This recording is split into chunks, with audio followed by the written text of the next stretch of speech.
Narito ang Balitang Pinoy TV.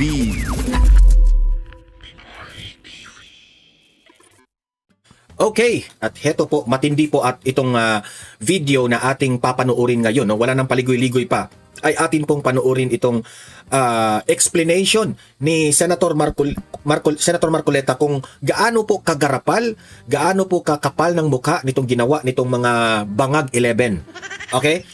In-explain niya kahit anong anggulo po, maling-mali po talaga at illegal po talaga ang ginawa ng mga Bangag 11. Okay? Yan ang papanoorin natin dito sa vlog na ito. Bago ang lahat muna, paki-like at paki-share para kakalat ito sa taong bayan. At sa mga hindi pa nakasubscribe, subscribe na po kayo. Okay? Ito po, panoorin po natin itong explanation ni Senator Marcoleta. Wala nang paligoy-ligoy pa. Panoorin na natin kagad.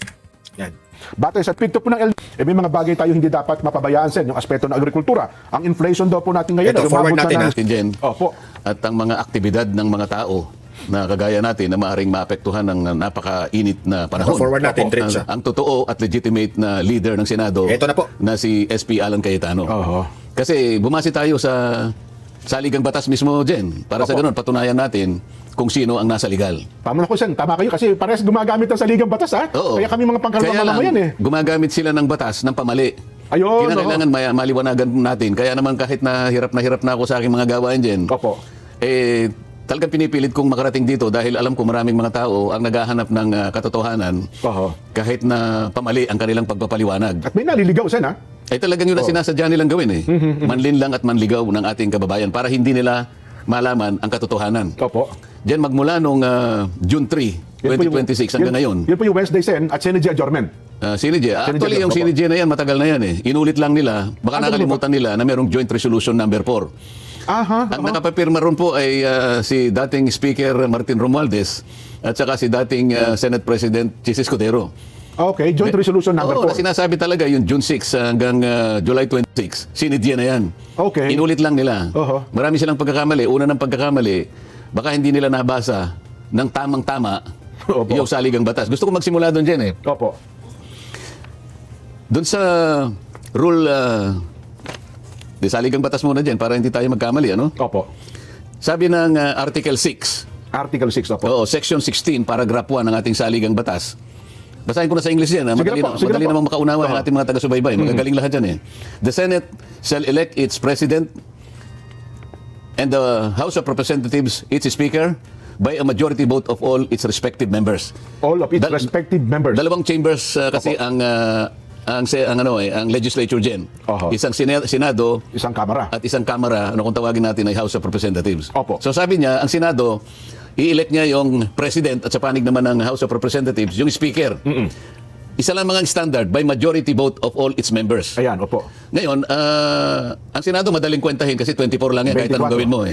Ang House of Representatives, depende kasi kung ilan ang na-create na na distrito. Opo. So naglalaro yan sa between 300 to 310, ano? Yeah, plus yung yung party list representative. Pero huwag tayong mawawala, pag elect ng isang leader ng Senado at saka ng House of Representatives, ang palaging ginagamit ay yung majority of all members. Opo. Of Ngayon, all members, binibigyan natin yung posisyon sa of all members.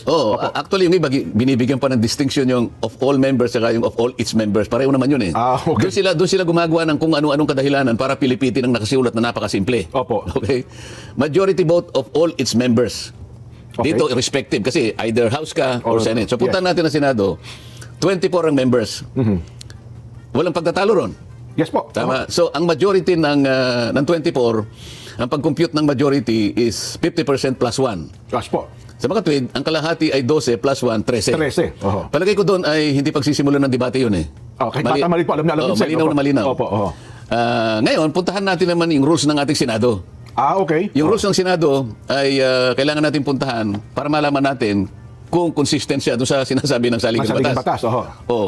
Nasa Rule 2 naman ito, Section 1 dyan. Ano? Opo. Senate rules na po yan, ha? Senate rules na to. Yes po. Rule 2, Section 1. Sabi niya, the Senate shall elect in the manner herein provided a President, a President pro tempore, a Secretary, and a Sergeant at Arms. So yung apat na yung posisyon. These officers shall take their oath of office before entering into discharge of their duties. So, punta tayo ngayon sa Section 2. The officers of the Senate, binanggit ko na sa iyo kanina, yung Yes, apat, po. the Senate, the Senate President, Pro tempore, Senate Pro Tempore, Secretary, Secretary, Sergeant and at Arms. Sergeant at Arms. Sabi Opo. niya, the officers of the Senate shall be elected by the majority vote of all its members. Under the of all its members. So pareho rin, sabi niya, by the majority vote of all its members. Opo. O ede, paano ngayon yan? 24 ang senators. Oho. Sa makatwid, mapa sa ligang batas, mapa sa tuntunin ng Senado, nire-require na ang pag-i-elect ng mga opisyalis ng Senado, ito at the beginning, itong apat lang, ay sa pamamagitan ng majority of all its members. Ayun, oho. Ngayon, na-compute na natin kanina, ang majority ay 13. Yes po.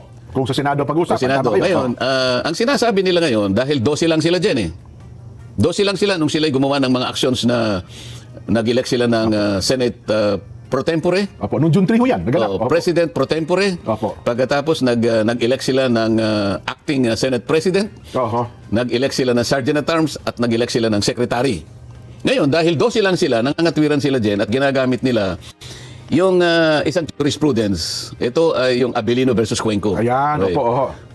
Akalain mong itong jurisprudence na ito dyan, 1949 pa.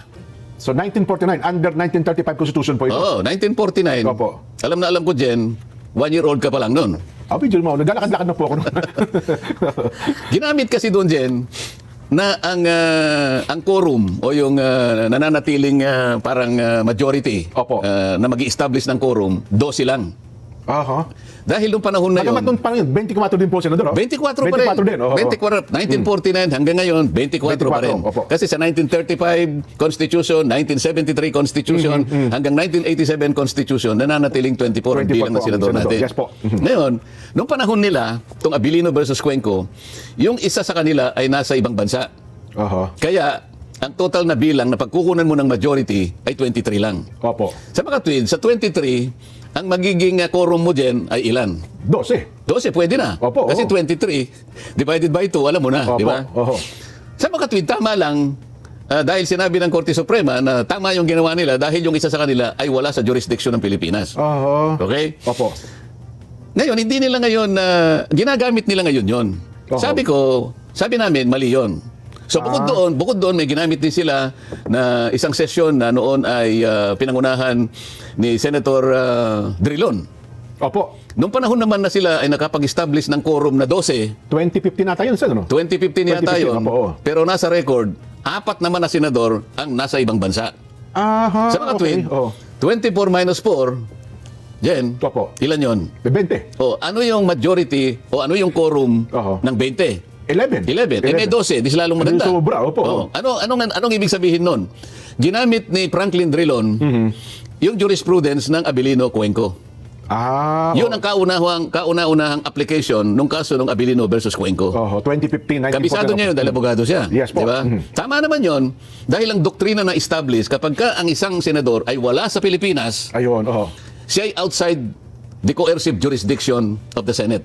Ayun pala. Maalala mo, sa rules ng Senate yan, para lang magkaroon ng quorum, pwedeng pa-aresto yung senador Oho. para lang magka-quorum. Opo. Kaya coercive yun eh. Pag inaresto ka, coercive yun Coercive, yes, oho. Halimbawa, kung talagang pinipilit mo lang na talaga na ayaw mo dumaloy, nandun ka naman. Oho.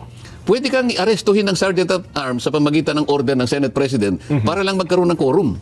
Nasa rules namin yun eh. Okay, oo. Ngayon, kung apat yung wala sa Pilipinas, paano gagawin mo? Kung nasa abroad eh. Di ba? Opo. O, walang coercive power ang Senate para iharap sila nung panahon na yon. Oho. So, panahon ni Franklin Drilon, 4 yung absent. Pwede ba natin ipasinag yun para makita natin? Sige nga po. Direct baka may pasinag natin.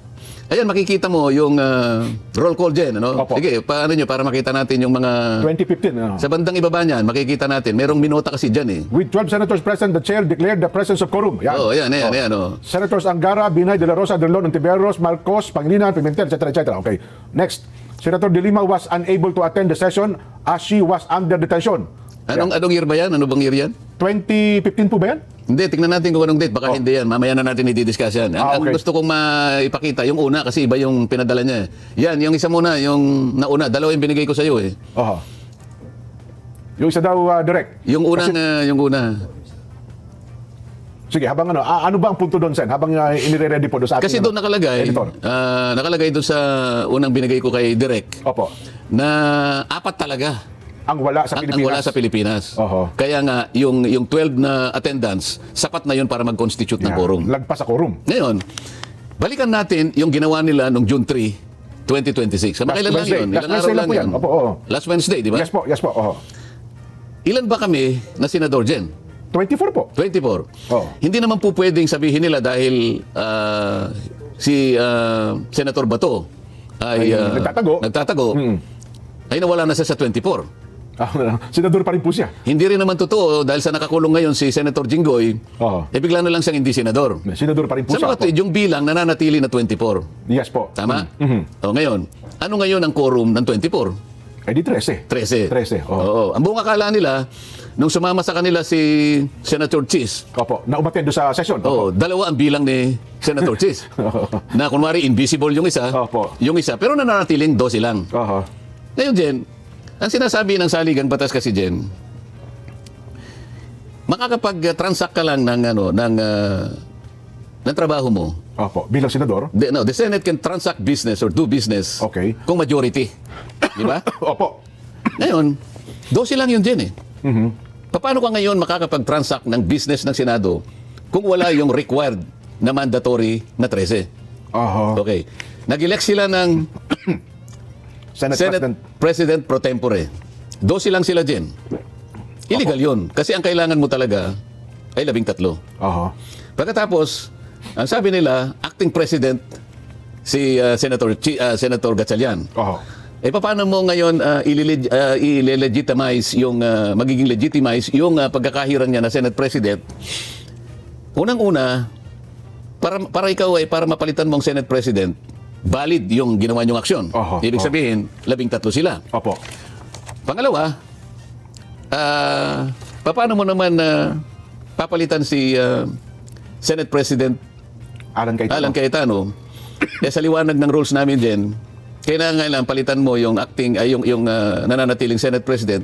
Una, wala siyang physically hindi siya makakagawa ganap ng tungkulin. Oho. Una best talaga wala. Diba? O kaya nag-resign siya. O kaya namatay siya. Ayan, O kaya incapacitated. talagang incapacitated na permanently. So magtatalaga ngayon ng acting Senate President. Opo. Sa mga tuwid, lahat ng ito ay wala eh. Oho. Paano mo papalitan ng Senate President? Una, illegal yung ginawa ninyo na pag-i-elect ng President pro tempore. Oho. Hindi mo rin pwedeng palitan si Senator Loren Legarda na siya ang nahirang na Senate President pro pro tempore. tempore Oo. dahil buhay pa naman siya eh. Yes po. Hindi sa AI. Hindi siya Hindi sa AI. hindi sa AI. So, paano ngayon ito? Paano nila sasabihin ngayon na ang kanilang ginawang mga aksyon doon sa kanilang naked power grab ay batay sa tuntunin, Oo. batay sa Constitution? Mali po yun eh. Oho. Yun ang unang batayan kung bakit natin sinasabi lahat ng ginawa nilang aksyon, lahat ng ginawa nilang pagdedesisyon, kung ano man yon, walang basihan sa saligang batas, walang basihan sa Constitution. Oho. Ito pang isang dyan na kailangan malaman ng kababayan natin kung bakit yung 12 ay kailanman ay hindi magiging batayan ng legalidad o legitimacy ng kanilang ginawa. Opo. Halimbawa, noong May 26, 2026 dyan, yung mga members ng Bendalo, Okay. Oho. May 26 po ito. May 26. Kaya tinawag ko na members ng Bendalo dahil palagi nilang binabaluktot ang mga batas eh. Oho. Ang saligang batas, kanina diniscuss natin, 13 kanya ang majority. 13 ang quorum. Opo. Tama? Sa tuntunin namin, 13 pa rin. Opo. Pati sa pag-i-elect ng mga opisyalis ng Senado. Pero noong May 26, 2026, yung mga miyembro ng Bendalo, nag-walk out. Yun yung walk out. Yes po. Nag-walk out sila. Noong panahon na yun dyan, natatandaan ko, 11 kami. Oho. Kasi si Senator Bato at saka si Chis Escudero wala. Okay. Kaya 11 kami. Si Chis Escudero, alam mo na kung bakit wala doon sa session hall. Opo. Oho. Okay. Si Chis naman, absent, wala din. So dahil 13 kami, minus 2, ilan? Di 11. 11. Opo. O kami ang 11 noon. Sila naman, 11 din. Yung nag-walk out. Oo, Opo. 11. Ngayon, dahil pinopropose ko na i-amend namin yung aming Senate rules, Opo. magdadagdag ako ng isa pang paragraph sa Section 41 ng aming tuntunin din para sana mapayagan ang isang senador sa isang kailangan na pagkakataon na makapag-participate siya o makaboto sa aming mga pinag-uusapan, kahit virtual o online, sa Yes. pagitan ng teleconferencing o kaya ay video conferencing. Yes po. O ilan mang akmang gamit para sa ganun ay makasama siya sa araw na yon. Ano? Yes po. Mahigpit nilang tinututulan yon dahil ang buong akala nila, yon ay para lamang kay Senator Bato o kaya kung sino pa yung susunod na makukulong. Kung sino man. Noon naman, hindi pa naman nakakulong si Senator Jinggoy. So, Yes, inaakala nilang makukulong sa amin, si Jinggoy, si Senator Joel.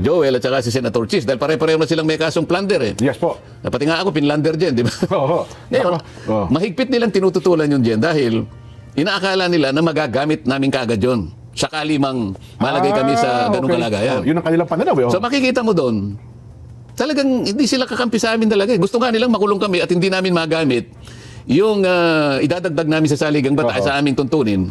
Para sa ganun, hindi kami talaga makapag-participate. Pag-participate sa namang pagdinig. Opo. Samantalang, wala naman kaming nilagay. Sabi ko sa amendment, kahit sino sa amin ang malagay sa isang mahigpit na Pangangailangan, o sitwasyon. consequence na Yes hindi pwedeng makarating physically, kahit sino man, halimbawa, isa sa kanila nagkasakit, nasa ospital, Pwede o kaya sila. biglang Opo. nagkaroon ng travel na hindi makakauwi ng gano'n sapagkat na-cancel ang mga flight. Opo. Sila naman makakagamit. No? Kaya lang, ang nakikita nila kagad, kami ang unang makakagamit nung mismong amyenda na ini-introduce ko. Yun nga sinabi nung sa senador. Oh, kaya sa motion ni SP Alan, sabi niya, pwede ba nating pag-usapan ngayon? Opo. Doon nga kami nagtalo, Pag-usapan, pagdebatihan. hindi dito kanya gusto siya komite, sabi niya gano'n. Sa mga kapatid, mas mabuting kanyang mag-walk out na lang tayo kung hindi natin maayos ito. Nag-walk out nga yung 10. Oho. Merong natira sa kanila, di ba? Opo, yung kanilang minority leader. Oo. At kinwestiyon yung quorum. So 11 kami, plus si Senator Tito Soto, 12 kami. No, sabi niya, Warm body na nasa plenaryo ng time na yun. sabi Opo. niya, is there a quorum? Opo. Alam niya nang nawala ng quorum dahil 12 na nga kami. Oho. Tama, Jen? Tama po. Oh. Ulitin natin kasi baka mamaya hindi masyadong naintindihan ng kababayan natin. 11 kami, 11 din sila. Opo. Kaya lang yung 10 nag-walk out. Nag-walk out. Isa na lang ang natira, so 12 na lang kami. Yes, tama kayo. Sa makatwid sa 12, walang quorum. Tama? Wala po, 50-50. Oh. Wala nga. Dapat ang quorum kasi 13. 13, Tandaan mo opo. dyan, ha? Baka Opo. ikaw pati ikaw nawawala. Kaya Oo. ako sinasabi ito, Opo. nung 12 na lang kami, sinong nag-question ng quorum? So sinad Tito Sen, opo. Sabi niya, minority leader. do we have a quorum? Wala na, dahil 12 nga eh. Oo nga, no, bakit naka-record yun. bakit nung ginawa nila na June 3, Oo. pinipilit nila na merong quorum? Oo nga, no. Oo nga. So, they questioned the same number of quorum, 12 din yun. pero ginamit nila noong June 3. Hindi pa naman malayo yung May 26 eh, Oo. sa June 3. Tsaka tanda ko yun, sir. Halos isang linggo pa lang. Opo, tama kayo. Yan ba mahirap intindihin?